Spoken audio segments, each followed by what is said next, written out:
Aujourd'hui, nous voyons le protocole qu'on a pu mettre en place pour Mylène, 36 ans, infirmière de journée, qui travaille de 7 heures à 19 heures, qui est mariée, deux enfants, une fille et un garçon, 9 et 5 ans. Aujourd'hui, nous avons réussi en 6 mois, avec un objectif qu'on avait vu avant, de passer de 72 à 62 kilos. Donc moins 10 kilos en 6 mois. Son historique de régime passé, c'est 3 tentatives de régime en 4 ans avec une reprise à chaque fois de l'effet yo-yo. Donc, nous allons évoquer sa vie, sa situation, ses contraintes et on va voir concrètement qu'est-ce qu'on a mis en place et comment je réagis en tant que coach. Et du coup, avant de continuer, moi c'est Alex, coach expert en perte de poids chez les femmes de plus de 30 ans et aujourd'hui nous avons aidé et transformé plus de 200 clientes à reprendre le contrôle de leur corps. Donc, nous allons reprendre sa vie, ses contraintes, ce qu'on change exactement. Donc, Mylène ressemble à des centaines de femmes que j'ai déjà accompagnées avec une vie chargée, une bonne volonté réelle, mais une méthode inadaptée. Dans cette vidéo, pardon, je déroule son dossier comme si j'étais face à elle et je te montre les leviers exacts que j'actionnerai avec elle. Donc, sa journée, c'est 6h, 22h. Elle se réveille à 5h45 avec une prise de service à 7h.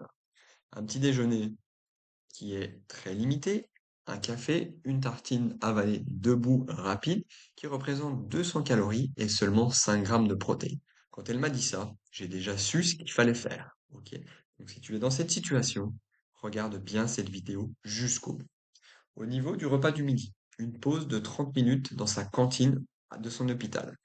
Souvent des sandwichs, souvent des salades, des repas très rapides.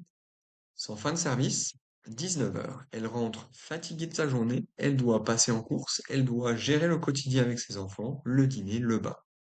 Et elle se pose entre 20h30 et 21h en mangeant. Souvent des pâtes, du riz rapide, des choses extrêmement simples et rapides. Et l'heure du coucher est entre 23 et 23h30, avec un sommeil d'environ 6h15. Également, cette notion du sommeil m'a interpellé et je me suis dit, ok, on va déjà pouvoir travailler sur deux choses, deux ajustements. Ok. Au niveau du sport, elle me dit qu'elle ne fait zéro de sport, zéro séance de sport par semaine, car elle n'a pas le temps et ni l'énergie. Je peux comprendre comment l'organisation est faite. Et sur une journée totale, elle apporte seulement 55 grammes de protéines par jour, alors que ses besoins qu'on a regardés devraient être entre 95 et 110 grammes par jour. Donc on est à moins de la moitié. Donc, ces blocages, pourquoi les régimes n'ont pas tenu chez elle? Je vais te le dire rapidement. Un déficit de sommeil chronique, 6h15 de sommeil, un cortisol élevé le matin. On stocke naturellement au niveau du ventre, avec des fringales en journée, et aucun régime ne peut compenser ça. On a parlé des protéines, donc il y a un déficit protéique sévère.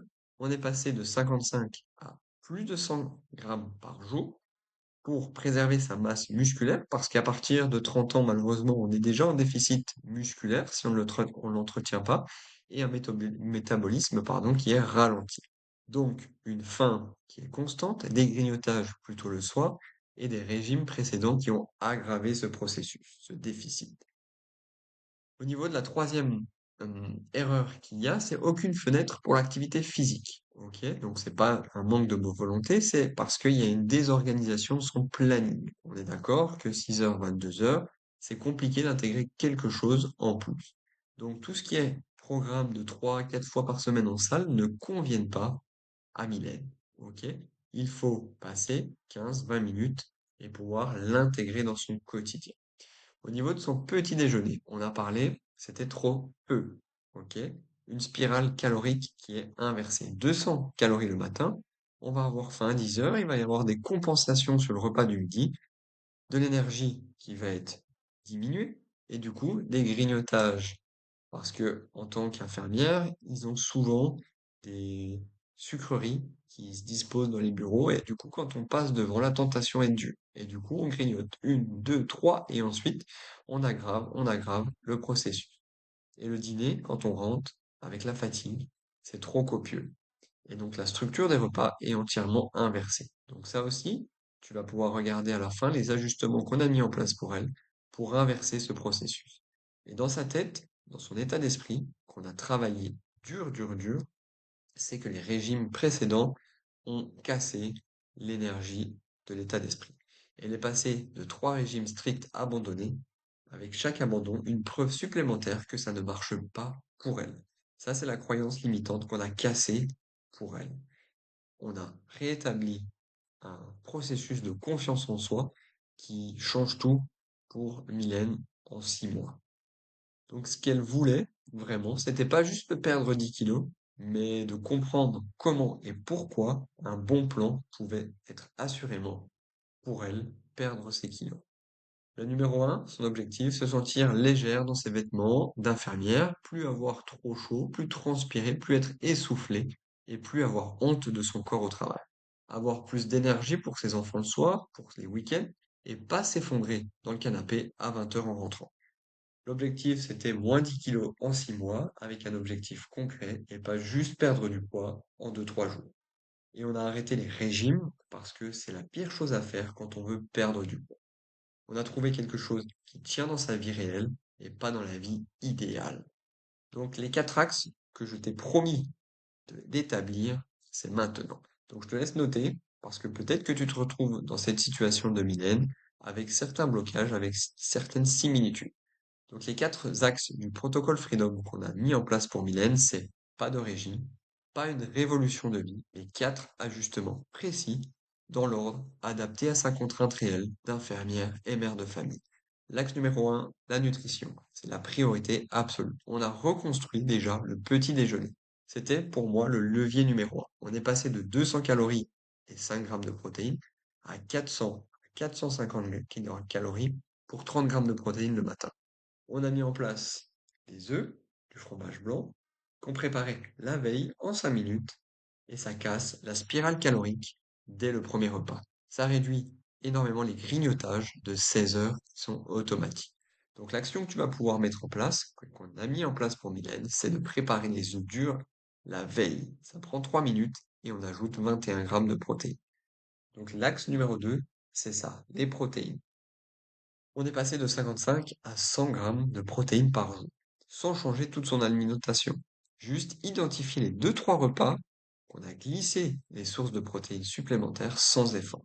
Une collation au fromage blanc, l'ajout du thon dans ses salades ou des œufs au petit déjeuner, à la cantine, des portions de volaille au dîner. Rien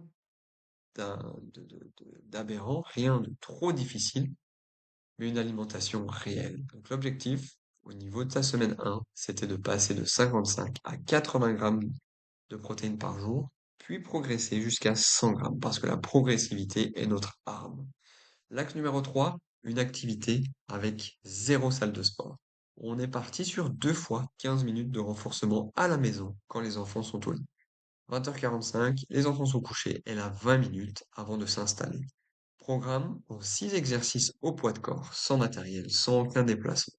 On stimule les muscles, on travaille sur des zones polyarticulaires pour relancer le métabolisme sans augmenter le pic de cortisol. Ok. Donc on a établi le lundi et le jeudi, c'était plus facile pour elle et c'était simplement 15 minutes par lundi, 15 minutes par jeudi.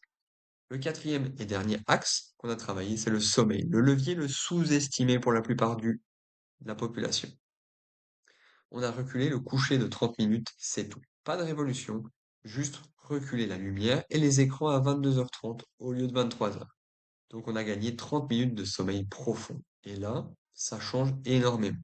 Le cortisol du matin qui est réduit, des fringales de fin de journée moins intenses et une énergie pour tenir ces ajustements. C'est le multiplicateur de tout le reste. Donc on coupe les écrans à 22h pour pouvoir s'endormir à 22h30. Donc, les résultats projetés, ce à quoi on peut raisonnablement s'attendre. Avec Mylène, entre la semaine 1 et la semaine 3, elle a ressenti une amélioration de son énergie, moins de fringales et on a commencé à perdre 1 à 2 kilos. Ok. De la semaine 4 à la semaine 8, la balance commence à bouger régulièrement entre moins 4 et moins 5 kilos. De la 9 à la 16e semaine, une recomposition visible, ok, avec des vêtements qui changent et moins 8 à moins 10 kilos total. Ce qui permet de tenir, c'est qu'on adapte concrètement et on réajuste à chaque passage difficile. Il faut que ce soit adapté à sa vie, avec aucune restriction, avec aucune zone de flou pour améliorer son quotidien. Et si tu veux toi aussi reprendre un petit peu le contrôle de ton corps, si tu as ressenti des contraintes, des objectifs, des similitudes dans le parcours de Mylène, c'est qu'on peut potentiellement t'aider. Pourquoi? Parce qu'on a déjà aidé plus de 200 clientes à reprendre le contrôle de leur corps et perdre du poids. OK? Et pas de façon très brève, mais en installant un écosystème autour de ces trois piliers. L'activité physique adaptée, une nutrition adaptée et un refonte de ton état d'esprit pour briser les croyances que tu as limitantes et qui vont te permettre d'atteindre la vie rêvée.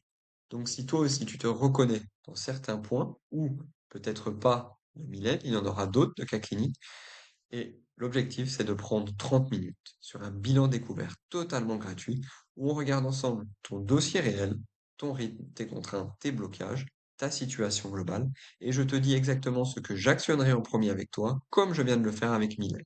Si je vois qu'on peut t'aider, je t'explique comment. Si je ne peux pas, je te le dis honnêtement. Je ne suis pas là pour te vendre du rêve, je ne suis pas là pour te faire de fausses promesses, je suis là pour aider des femmes qui veulent s'investir et qui sont prêtes à changer.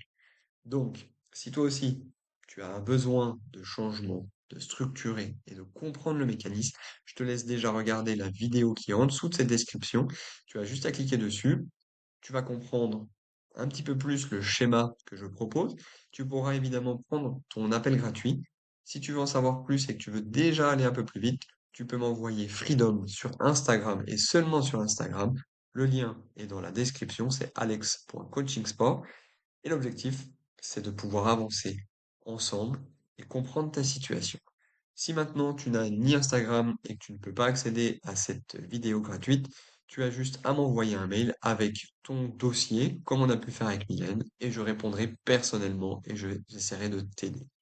Cette fois-ci, je te laisse et on se retrouve très prochainement.